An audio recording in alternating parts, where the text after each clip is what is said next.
오늘 본문은 하나님께서 아브라함을 찾으시고 아브라함에게 사명을 주시는 장면을 기록하고 있습니다.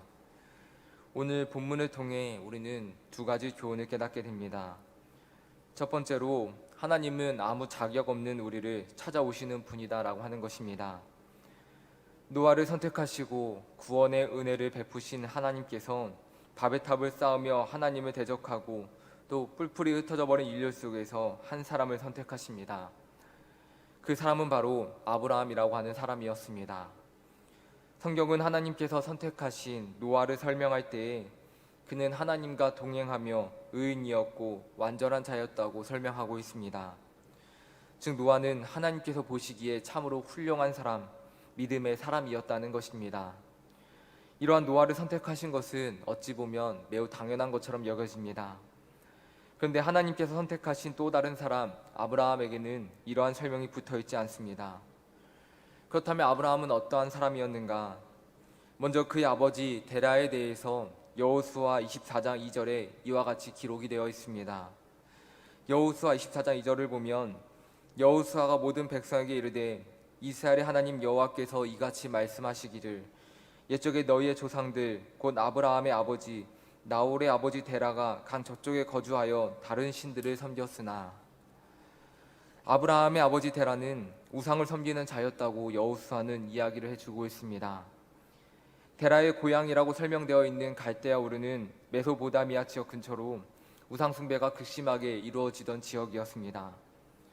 하나님을 대적하며 바벨탑을 쌓던 사람들은 세월이 지나 하나님을 완전히 잊어버렸고 어느덧 우상 숭배에 빠져 있었습니다. 데라 역시 얼마나 우상 숭배에 빠져 있었는지 데라는 자신의 이름을 비롯한 가족들의 이름을 자신이 섬기는 우상을 본다 짓기까지 하였습니다. 이렇게 우상 숭배에 빠져 있는 가정에서 아브라함은 태어났습니다.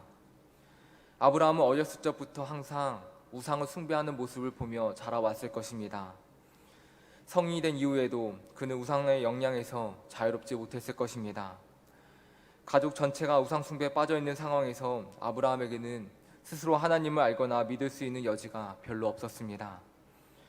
그리고 창세기 11장 30절을 보면 아브라함의 아내 사레는 자식을 낳지 못하고 있었습니다. 고대 시대에 가업을 이을 만한 자녀가 없다는 것은 큰 흠으로 여겨지는 것이었습니다. 나이가 75세가 되도록 자녀가 없었다는 것은 이제 더 이상 자식을 낳을 가능성이 없었다는 것, 아브라함은 큰 약점을 가진 사람이었다는 것을 의미하는 것입니다. 하나님께서 부르신 아브라함은 바로 이러한 사람이었습니다. 신앙적으로 결코 완전하지 않은 사람, 삶에서 또한 큰 약점을 안고 있던 사람이 바로 아브라함이라는 사람이었다는 것입니다. 근데 이렇게 약점이 많고 부족한 사람을 하나님께서 친히 찾아오셨고 그에게 중요한 사명을 맡겨주셨습니다. 하나님께서 아브라함을 부르신 이 모습은 오늘을 살아가고 있는 우리에게 그 은혜를 주고 있습니다. 이 세상을 살아가는 사람들 가운데 하나님 앞에서 나는 의인이라고, 나는 완전한 자라고, 나는 하나님께서 선택받을 만한 선택하실 사람이라고 말할 수 있는 사람이 누가 있겠습니까? 사도 바울은 로마서 3장 24절 이하에서 이와 같이 말씀해 주고 있습니다. 기록된 바 의인은 없나니 하나도 없으며 깨닫는 자도 없고 하나님을 찾는 자도 없고 다 치우쳐 함께 무익하게 되고 선을 행하는 자는 없나니 하나도 없도다. 사도 바울은 무엇이라고 이야기하고 있습니까? 세상의 의인이라고 불릴 만한 사람이 하나도 없다는 것입니다. 깨닫는 자도 없고 하나님을 찾는 자도 없고 늘 죄와 욕심에 넘어지며 살아가는 것이 바로 죄악된 우리 인생이라고 하는 것입니다. 아브라함이 그러했듯이 완전하지 않은 우리였습니다. 하나님 앞에 그 무엇도 내세울 만한 것이 없었습니다. 죄악 속에 늘 넘어지는 흠이 많고 연약했던 우리였습니다. 그럼에도 하나님은 어떻게 하셨습니까? 하나님은 이러한 우리 가운데 찾아와 주셨고 하나님의 자녀라고 불러주셨습니다. 이렇게 연약한 우리, 죄인된 우리를 사랑하셔서 독생자 아들까지 아낌없이 이 땅 가운데 보내주셨습니다. 하나님께서는 죄 가운데 살아가는 사람들, 하나님을 배반하고 살아가던 사람들에게조차 일방적인 사랑, 조건 없는 사랑을 베풀어 주셨습니다. 우리는 하나님의 그 일방적인 사랑을 가리켜 바로 은혜라고 부릅니다. 요한계시록 3장 20절 말씀에서 우리 주님은 이렇게 말씀하십니다. 볼지어다 내가 문 밖에 서서 두드리노니 누구든지 내 음성을 듣고 문을 열면 내가 그에게로 들어가 그와 더불어 먹고 그는 나와 더불어 먹으리라. 사랑하는 성도 여러분, 주님은 지금도 사람들의 마음의 문 앞에 서 계십니다.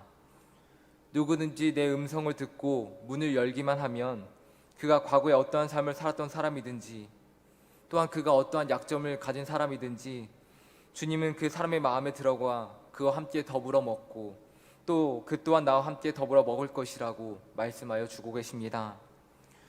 우리가 지금 이 자리에 있는 것, 하나님을 찬양하고 또한 예배할 수 있는 것은 바로 하나님께서 우리를 찾아와 주시고 우리를 하나님의 자녀로 삼아 주셨기 때문입니다. 오늘 이 시간 흠이 많고 연약한 우리를 찾아와 주시고 또 우리를 자녀로 삼아 주신 하나님의 은혜를 기억할 수 있는 우리 모두가 되기를 소망합니다. 삶의 어려움을 만나고 또 시험이 찾아올 때마다 우리를 찾아와 주신 그 하나님의 은혜를 기억하시고 아무 받을 자격 없는 우리에게 조건 없는 사랑을 부어주시는 그 하나님의 사랑에 감사하며 우리 인생 가운데 찾아오는 모든 시험과 또 죄악의 유혹들 가운데 날마다 승리하며 나아가시는 믿음의 성도 모두가 되시기를 이 시간 간절히 소망합니다. 두 번째로 하나님의 말씀에 순종할 때 하나님은 복을 내려주십니다. 하나님은 아브라함에게 명령하십니다. 너는 너의 본토 친척 아버지의 집을 떠나라. 하나님은 우상 숭배가 만연한 본토, 우상을 숭배하던 친척과 아버지의 집을 떠나라고 말씀하십니다. 노년의 나이, 안정과 평안을 추구해야 할 나이인데 모든 것을 버리고 한 번도 가본 적도 없는 미지의 땅으로 가야 한다는 것은 분명 무리가 되고 어려운 명령이었습니다. 하지만 아브라함은 어떻게 행동하고 있습니까? 하나님의 말씀을 따르는 것이 분명 어려운 일이었음에도 아브라함은 하나님의 그 말씀에 순종하였습니다. 아브라함은 하나님의 말씀에 따라 즉시 자신의 삶의 모든 것을 정리했고 하나님이 지시하시는 땅, 한 번도 가본 적이 없는 그 미지의 땅을 향해 나아가게 되었습니다. 아브라함이 이렇게까지 하나님의 말씀에 순종할 수 있었던 이유가 무엇입니까? 하나님은 아브라함에게 떠나라고 말씀하셨습니다. 그런데 그냥 떠나라고만 하지 않으시고 그 뒤에 약속을 붙이셨습니다. 하나님께서 아브라함에게 주신 약속이 무엇입니까? 그 약속은 내가 너로 큰 민족을 이루고 내게 복을 주겠다고 하는 약속이었습니다. 아브라함은 75세가 되도록 자녀가 없었습니다. 고대 시대에 가업을 이을 자녀가 없는 것은 매우 수치스러운 일이었습니다. 아브라함에게 있어서도 자녀가 없다는 것이 그의 인생의 큰 약점으로 남아 있었습니다. 그런데 하나님께서 아브라함에게 무엇이라고 약속하십니까? 내가 너로 큰 민족을 이루게 하겠다고 약속하십니다. 즉 내가 내 말을 듣고 순종하여 그 삶의 자리에서 떠난다면 내 삶의 약점, 내 삶의 수치를 내가 가려주겠다고 하나님은 약속하신 것입니다. 아브라함은 하나님의 말씀에 믿음으로 반응합니다. 아브라함에게 약속하신 하나님의 말씀을 신뢰했고 그 약속의 말씀을 붙잡고 나아갔습니다. 그리고 마침내 아브라함은 삶의 터전이었던 하란을 떠나 가나안 땅으로 들어가게 되었습니다. 그런데 힘들게 가나안 땅을 향해 왔는데 가나안 땅은 비어있는 땅이 아니었습니다. 가나안에는 여러 강한 민족들이 거주하고 있었습니다. 외부에서 온 아브라함은 가나안 땅에서 큰 두려움을 느낄 수밖에 없었습니다. 언제 이 사람들이 자신을 공격해 올지 알 수 없는 일이었기 때문입니다.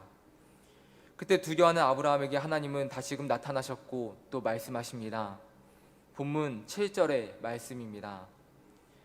여호와께서 아브라함에게 나타나 이르시되 내가 이 땅을 내 자손에게 주리라 하신지라. 하나님은 처음 아브라함에게 나타나셨을 때 주셨던 약속을 다시금 일깨워 주십니다. 아직 자손이 없는 아브라함에게 내가 이 땅을 내 자손에게 주겠다. 너에게 반드시 자녀를 줄 것이니 걱정하지 말라고 하나님은 아브라함에게 다시금 약속하여 주십니다. 아브라함은 이 약속의 말씀을 듣고 그 마음의 평안을 되찾았고 제단을 쌓아 하나님을 예배하고 여호와의 이름을 불렀다고 성경은 기록하고 있습니다. 하나님은 아브라함에게 삶의 자리를 떠나라고 명령하셨습니다. 처음 하나님의 이 명령은 매우 불합리하고 무리한 명령인 것처럼 여겨졌습니다. 근데 하나님은 이 명령에 순종할 때 임할 축복을 약속하십니다. 그리고 하나님의 말씀에 순종한 아브라함에게 하나님은 아브라함의 마음이 흔들릴 때마다 그 약속을 확인시켜 주셨고, 결국 아브라함이 그토록 원하던 자녀를 허락하여 주셨습니다. 만약 아브라함이 하나님의 말씀을 듣고 그대로 하란에 머물렀다면 당장은 편안한 삶이 되었을지는 모르지만 그의 인생이 하나님께서 함께 하시는 축복된 인생이 되지는 못했을 것입니다. 이와 같은 사실에 비추어 보였을 때 왜 하나님께서 그 사랑하시는 자녀들에게 말씀을 주시는지를 알 수 있습니다. 하나님께서 주시는 말씀이 때로는 마음에 부담이 되고 받아들이기 어려울 때도 있습니다. 그 말씀에 온전히 순종하는 것이 내 삶에 손해가 된다고 여겨질 때도 있습니다. 그러나 하나님께서 우리 가운데 말씀을 주시는 것은 결코 우리에게 무거운 짐을 지어주시려고 우리를 괴롭게 하려고 하시는 것이 아니라는 것을 우리는 깨달아야 합니다. 아브라함을 통해 우리는 하나님께서 왜 우리에게 순종하라고 말씀하시는지 그 이유를 찾아볼 수 있습니다. 하나님께서 우리에게 말씀을 주시는 것은 다른 이유가 있어서가 아닙니다.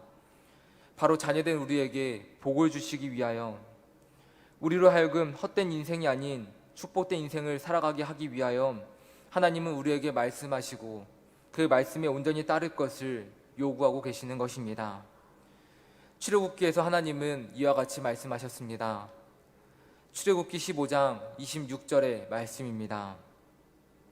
이르시되 너희가 너희 하나님 나 여호와의 말을 들어 순종하고 내가 보기에 의를 행하며 내 계명에 귀를 기울이며 내 모든 규례를 지키면 내가 애굽 사람에게 내린 모든 질병 중 하나도 너희에게 내리지 아니하리니 나는 너희를 치료하는 여호와임이라.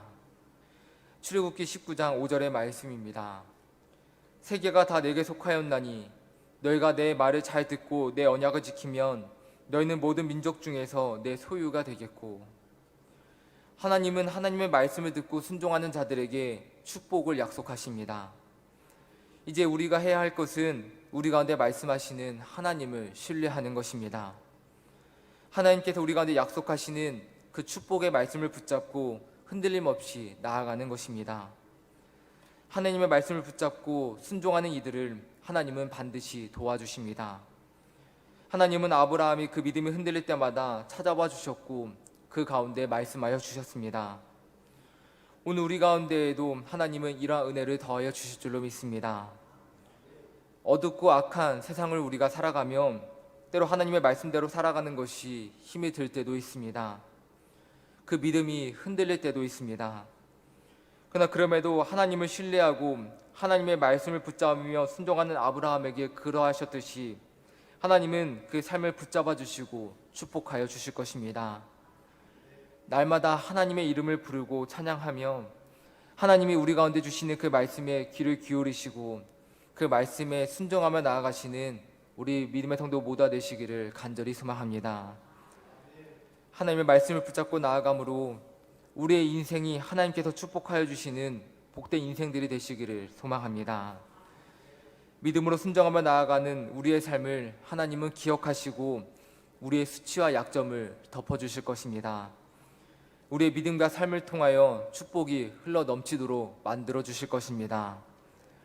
오늘 이 시간 믿음으로 순종하며 복을 받았던 아브라함과 같이 하나님의 말씀에 순종하며 땅에서도 복을 받고 또 하늘에서도 복을 받는 은혜와 축복이 임하는 일신교회 성도 모두가 되시기를 이 시간 간절히 소망합니다. 찬송가 288장 예수를 나로의 구주 삼고 우리 함께 찬송하시겠습니다.